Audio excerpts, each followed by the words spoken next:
Hello again, and welcome back to Word of the Pie, the podcast where music history, the stories behind the songs, and a little something in your glass all come together.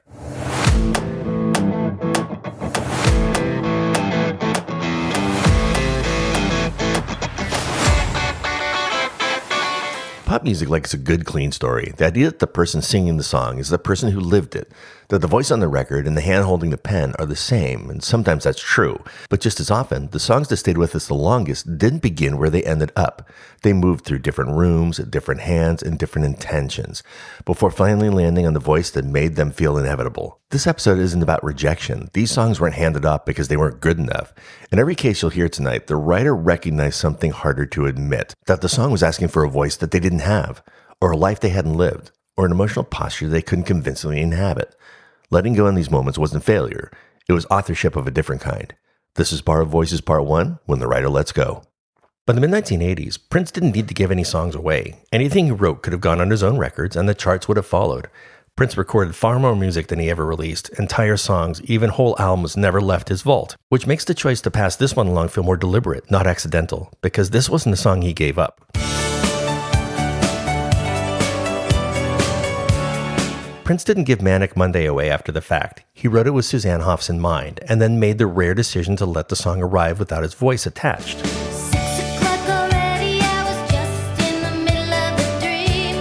He admired the way her voice sounded conversational without feeling fragile, how it could observe instead of confess, open outward instead of collapsing inward.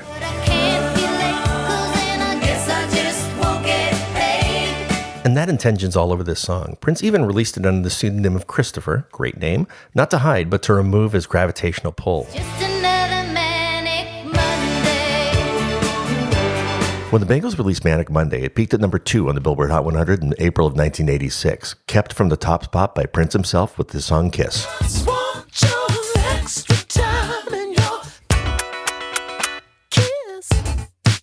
But Prince didn't just write the song and walk off. He wrote it for Suzanne Hoffs, intentionally, and let it arrive exactly where he believed it belonged.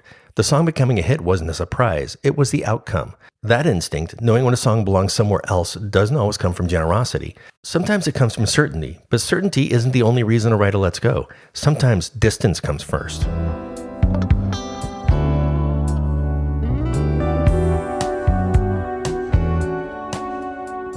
Mark Knopfler, the singer, songwriter, and guitarist behind Dire Straits, wrote Private Dancer from a deliberate distance. In his version, the song speaks outward. In the chorus, he sings, "You're the private dancer."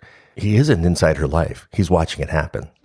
Well, the men come in these places, and the men are all the same.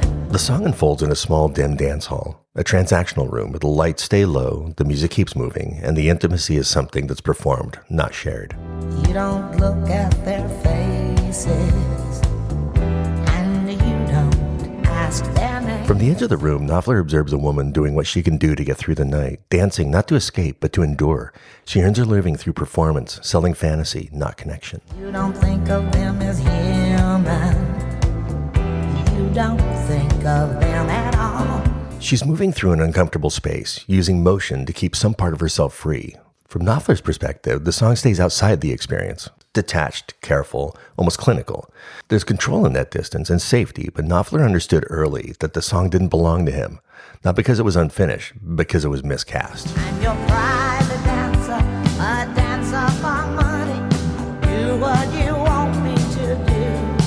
The voice needed to come from the floor, not the edge of the room. And at that same time, Tina Turner was rebuilding her career and searching for material for a new album, not to reinvent herself, but to find songs that could meet her where she already was. I'm your private dancer, a dancer for money, and any old music will do. Her manager, Roger Davies, was searching for material from major writers, looking for songs that carried adult experience rather than reinvention fantasy. A demo from Knopfler reached Turner's camp through industry channels, already understood as a song that needed a different voice. Tina heard it and connected immediately. I want to make $1 million. I want to live out by the sea. By 1984, Tina Turner didn't need to imagine survival. She embodied it. When she sang Private Dancer, the center of gravity shifted. I'm your private dancer instead of you're the private dancer. Nothing in the song was softened. What changed was the authority behind it. The observer disappeared and the voice stepped forward. I'm your private dancer.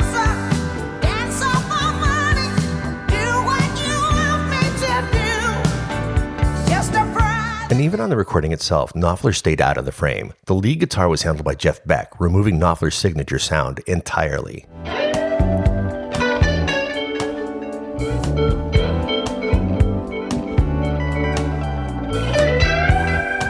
When Tina Turner's version reached the top 10 in the Billboard Hot 100 in 1984, it became a defining moment in her comeback. Not because the song changed, but because the voice did. Knopfler wrote Private Dancer as an act of observation, and he knew exactly when that observation had reached its limit, so he stepped aside. Dutch marks are dollars. American Express will do nicely, thank you. Sometimes a song changes hands because it needs a different life. Other times it moves simply because someone else hears a possibility where the writer heard completion. It's gonna take a lot of love to change the way things are. I'm going to let you sit with that for just a second. If that didn't sound like the version you know, you're not alone. That was Neil Young's original recording of Lotta Love. It feels inward, contained, and completely finished as far as Neil Young was concerned. So if you look in my direction and we don't see eye to eye. Neil recorded the song early on, but it never quite found its place. Now, Nicolette Larson was singing backup for him at the time, hearing material before decisions were made about where it belonged. She didn't hear a deep cut. She heard a single. Larson asked if she could record it, and Neil didn't hesitate. No rewrites, no conditions. He let it go. It's gonna take a lot of love to change the way things are. Neil's version was sparse and unadorned, just voice, guitar, and space. Larson heard a song that wanted scale. She imagined it opening up, layered vocals, rhythm, a sense of lift, the kind of production that made sense in 1979, when pop records were getting brighter, fuller, and built for the radio. She recorded it that way. My heart needs protection, and so do I. When her version was released in 1979, Lotta Love climbed to the top 10 of the Billboard Hot 100, a result Neil Young never came close to on his own recording.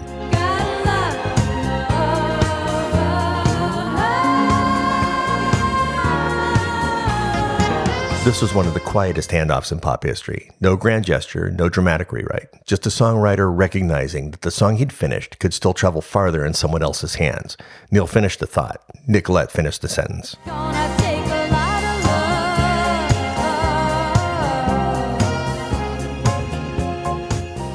love. If Neil Young represents comfort in letting a song drift, Paul McCartney represents something else entirely. Paul McCartney didn't give Badfinger an idea, he gave them certainty. The demo for Come and Get It, recorded in 1969, was fully formed. Tempo, arrangement, harmonies, everything. McCartney recorded it quickly, almost casually, but there was nothing provisional about it. He even tells them so in the opening line. If you want it, here it is, come and get it. When Badfinger heard the demo, they assumed they'd be allowed to make it their own. Instead, McCartney gave them the condition that was almost unheard of: don't change anything. Your mind up fast. No new chords, no altered phrasings, not even a different ending. This wasn't mentorship, it was quality control. Did I hear you say that there must be a catch? Will you walk away from a fool and his money? At the time, Apple Records needed credibility beyond the Beatles, and Badfinger needed a hit that would carry them out of obscurity. If you want it, here it is, come and get it. But you better hurry, 'cause it's going fast. McCartney understood both problems and solved them with one song. Make your mind up fast. If you want it. Badfinger later admitted that they tried to adjust the arrangement just slightly and were immediately shut down. The message was clear. This wasn't a suggestion. It was the delivery of a life-changing song. Did I hear you say that there must be a catch? Will you walk away from a fool and his money? When Badfinger released Come and Get It in 1970, it reached number 10 in both the US and UK charts, launching the band into mainstream almost overnight. For a lot of listeners, it didn't even sound like a Badfinger record. It sounded like a Beatles song that had slipped out under a different name. Sonny, if you want it, here it is, come and get it, but you better. McCartney didn't let the song evolve. He put it in the hands of a band that needed a guaranteed hit. Sometimes authorship isn't about freedom, it's about knowing exactly where the song belongs. You better hurry, 'cause it's going fast. Now, what makes that moment even more interesting is that Paul McCartney had already done something similar, just in a completely different way.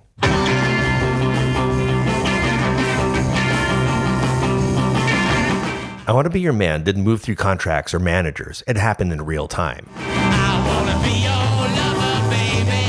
I wanna be your man. In 1963, the Rolling Stones were still climbing, talented, raw, and hungry, sharing bills, stages, and borrowed gear with bands just like them. Lennon and McCartney already had momentum, and they knew it. Tell me that you love me, baby.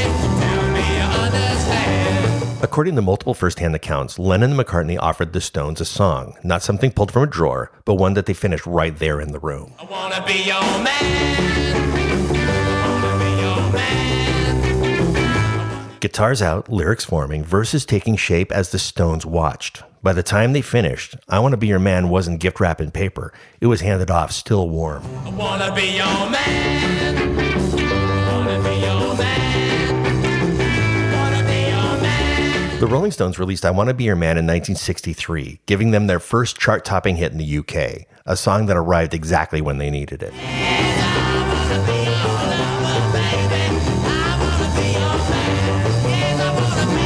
The Beatles waited before recording their own version, letting the Stones have their moment. When they did record it, it wasn't about reclaiming anything. The song already worked in their live sets, especially as a showcase for Ringo, and putting it on record simply followed that.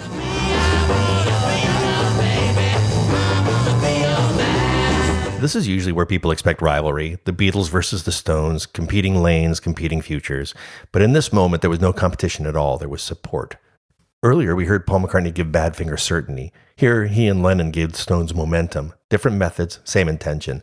And that kind of confidence, knowing when to hold a song tight and when to push it forward, is something most artists don't figure out until much later, if they figure it out at all.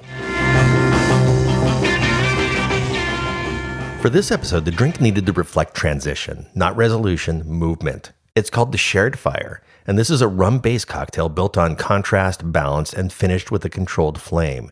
Here's how it all comes together. You're going to take 1 ounce of Jamaican rum, I prefer Smith & Cross, 1 ounce of aged or blended rum, 3/4 of an ounce of fresh lime juice, 1/2 an ounce of cinnamon syrup, 1/4 ounce of velvet falernum, and 1 dash of Angostura bitters. You can add all that into a shaker with ice, shake briefly, and strain over a large cube in a rocks glass. Now the finish. You're going to place a Demerara sugar cube on a small metal pick or in a spoon. Soak it lightly with overproof rum. I like OFTD by Plantaray, old-fashioned traditional dark. And carefully ignite it. Let the sugar cube caramelize for a moment and then extinguish it and then drop it into the drink. The base brings structure, the Jamaican rum brings voice, and the flame is what makes the drink what it is. This isn't about spectacle, it's about transformation. The sugar changes, the aromas open up, and the drink becomes something it wasn't before. This is the Shared Fire. Because sometimes the handoff isn't quiet, sometimes it's lit. Every song you heard tonight moved, not because it failed where it started, but because the writer recognized a boundary of voice, experience, or emotional credibility, and respected it. Letting it go didn't erase authorship, it completed it. And next time, we'll look at what happens after the handoff, when the right voice doesn't just make the song, but leaves a footprint on the chart, on careers, and on memory. Until next time, here's the loud riffs, quiet sips, and the stories in between.